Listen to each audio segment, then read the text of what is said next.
Bonjour, mon nom est Robert Desjardins. Nous allons explorer ensemble le fonctionnement d'un site de type responsive. Un site de type responsive est un site qui fonctionne aussi bien sur un PC que sur une tablette que sur un téléphone intelligent. C'est un site qui s'adapte à la grandeur de l'écran sur lequel il est consulté.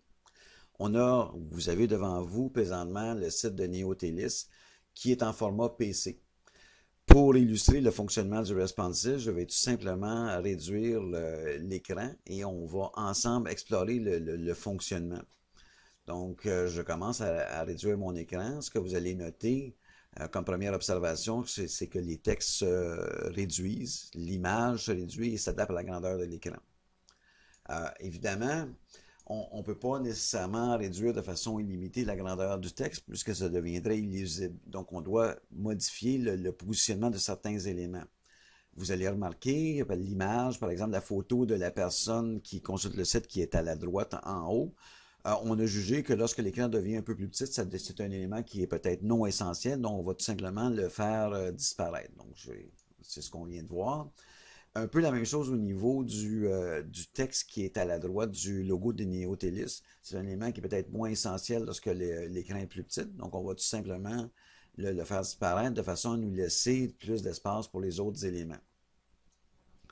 On approche tranquillement d'un site qui a de la grandeur d'une tablette en format portrait. Les textes, si on regarde attentivement, les textes au niveau des menus deviennent un peu plus petits. Puis lorsqu'on travaille sur une tablette aussi, on veut pouvoir cliquer avec nos doigts. Donc, on doit peut-être agrandir certains éléments. On va remarquer aussi que les quatre colonnes en bas le texte devient aussi un peu plus petit. Donc, on va peut-être le faire passer à deux colonnes. Donc, en même temps, on n'aurait peut-être pas nécessairement assez de place pour garder le champ de recherche. Donc, on va tout simplement le remplacer par un icône. Puis, on va en profiter aussi pour mettre le contact us et le français via un icône. Donc, je vous invite à observer les changements. Je continue à réduire mon écran. Et on remarque que lorsqu'on est rendu maintenant à la grandeur tablette portrait, on a remplacé certains éléments par des icônes. Nos menus sont passés sur deux lignes. Et ce qu'on avait sur deux colonnes dans le bas est maintenant c'est-à-dire qu'il était sur quatre colonnes, il est maintenant sur deux colonnes. Je vais continuer mon exercice à réduire, donc on va s'approcher du téléphone intelligent. On remarque que le texte à l'intérieur de la bannière devient de plus en plus petit, difficile à lire. Donc, ce qu'on a pris comme décision, c'est de le faire apparaître dans le bas de la bannière, ce qui devient beaucoup plus lisible. Puis en même temps, on a fait passer le texte qui était sur deux colonnes dans le bas à une seule colonne, qui devient aussi beaucoup plus facile à consulter à l'intérieur d'un téléphone intelligent. Je continue mon exercice, puis on va approcher maintenant la grandeur d'un iPhone. Vous remarquez différents éléments. Ce qu'on a fait disparaître le menu, puis on l'a remplacé par un icône, parce que les personnes, puis c'est l'icône standard au niveau d'un téléphone cellulaire.